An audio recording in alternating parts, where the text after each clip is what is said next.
despite what you might be thinking, these two circles are not equal. I repeat, these two circles are not equal. One is in fact larger than the other. What I need you to do is determine which one that is. So, please raise your hand if you believe the blue circle is larger than the red. All right. Please raise your hand if you believe the red circle is larger than the blue. All right, very good. Now, before I said anything about these two circles, what was your first instinct? Equal, right? Because they look equal. And the reason why they look equal is because, in fact, they are equal. These two circles are identical. Yet I got just about every one of you to raise your hand and say that they're not.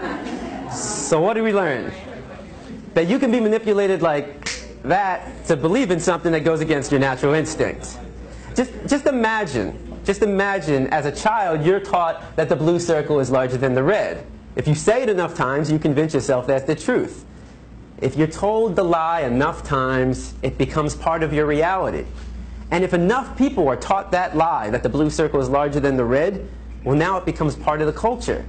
And if that culture then passes that misinformation along to the next generation, well, now it becomes tradition.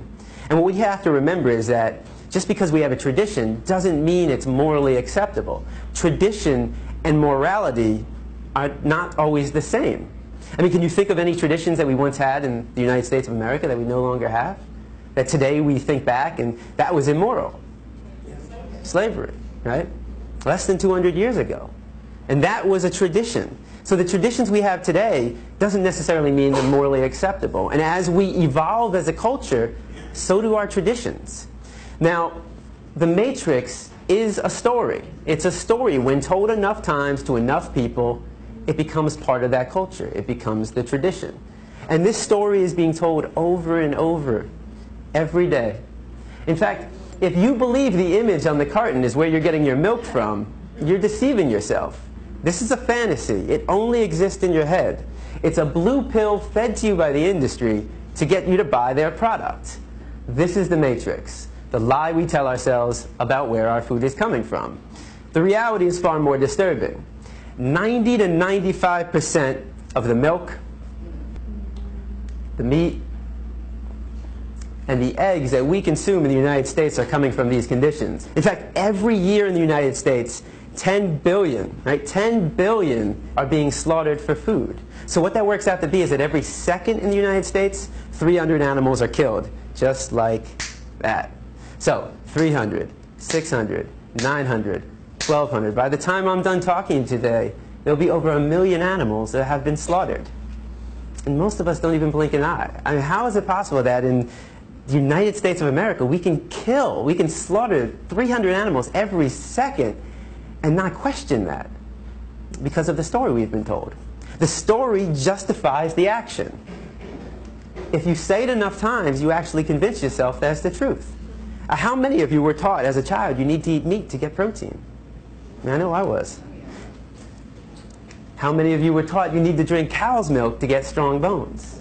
Not dog milk, not chimpanzee milk, not elephant milk, not rhino milk, not hippo milk, not tiger milk, not lion milk, not giraffe milk, not elephant milk. Did I say that already? I think you get the point. Not even our own mother's milk, but we need to drink cow's milk to get strong bones. The absurdity of drinking the milk from any other species and any other being besides our own mother, when it's said enough times, loses its absurdness. Now, the first thing we've been taught is that our diet is natural. You know, we eat meat, dairy, and eggs, so therefore it must be natural. So let's find out. Now, you have two images on the wall. I want you to tell me all the thoughts that come to mind when you see the image on the left. And don't be afraid to scream out. What do you see? Fresh, yum, sweet, right? If I come into the room with a basket of strawberries, how many of your mouth starts to salivate? Your mouth starts to water? If I take a strawberry and I put it under your nose, what do you smell? If I take a knife and I slice that strawberry in half and put that under your nose, now what do you smell? Notice how all the sensations remain the same. You see a strawberry and it looks like a strawberry. You smell a strawberry and it smells like a strawberry. And you take a bite out of a strawberry and surprise, surprise, it tastes like a strawberry. Exactly, it's a strawberry. But what thoughts come to mind when you see the image on the right? Cute. You know, when I go to a classroom, you'll get half the kids who say, oh, cute. Animal, pig, Wilbur, babe. So half the class will see an animal, and the other half of the class will see bacon, sausage, ham, pig, sweet pork, and hot dog. They'll see a food. It's one or the other. You're either seeing an animal or you're seeing food. Now, what would happen if I took one of the pigs living, brought him into the room right here, and put him right in front of you? Does that change it? Now what do we see? And I mean, what would we think if one of us got up and started chewing on the pig? Not very normal.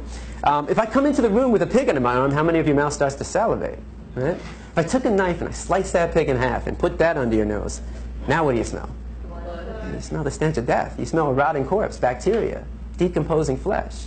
You see, there's a process involved, and I'm here today to show you that process of how you convert this animal into this product.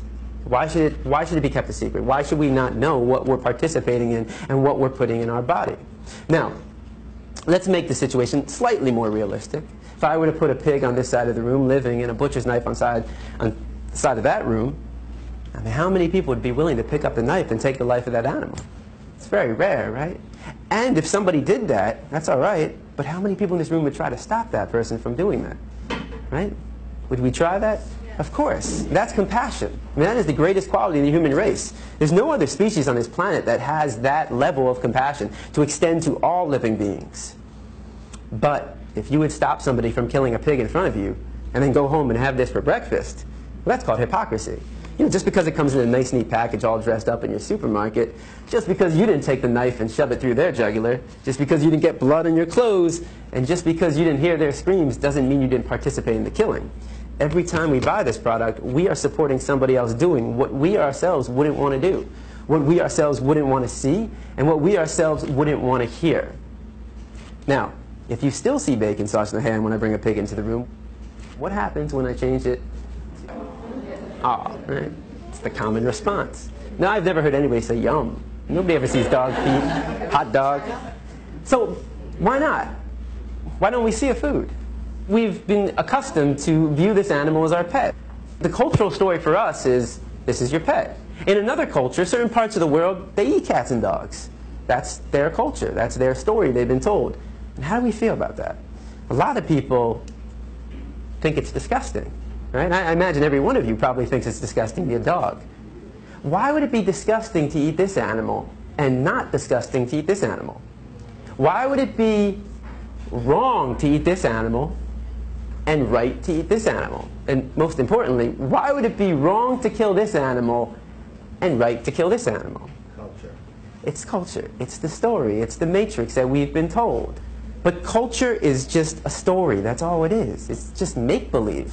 What I'm concerned with is what is natural to the human species. Because every culture has a different story. So let's take a 3-year-old from any country in the world, and you put that 3-year-old in a room, and you line up 5 animals in front of that 3-year-old. A pig, a dog, a cow, a cat, and a chicken. Do you think the 3-year-old is going to know which one to eat and which one to pet? What's the 3-year-old most likely going to do, or try to do? Play with them all. It's going to try to play with them all. The 3-year-old has to be taught, no. Don't play with him. Eat him. Play with him. Pet him. That's what we were taught. We didn't choose our diet. Our diet is a learned behavior. We were raised to perceive this animal as your pet and this animal as your food. If you don't walk outside right now and you saw somebody taking a baseball bat to a dog's head, what would you do? You take action. At the very least, you'd call the police because you recognize that as a violation of this animal's right to be free from harm. Now, if you were to walk outside right now and you saw somebody taking a baseball bat to a pig's head, would your emotional response not be the exact same thing? Of course. Because the question for you is, what's the difference? What's the difference between the two? Right? Is there a difference? You might think one is cuter than the other. But that says more about you than anything about these 2 animals. You know, a lot of kids will say, well, the nose looks different. I say, but they both got a nose to smell.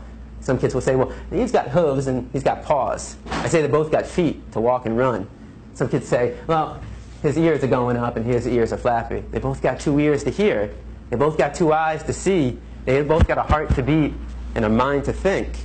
And the reason why we would take action for both of them is because we recognize the equality between them and not the difference. Any difference is insignificant. The similarities, though, are striking. We know they're equal, yet every time we sit down for a meal, we create that separation. We create that inequality.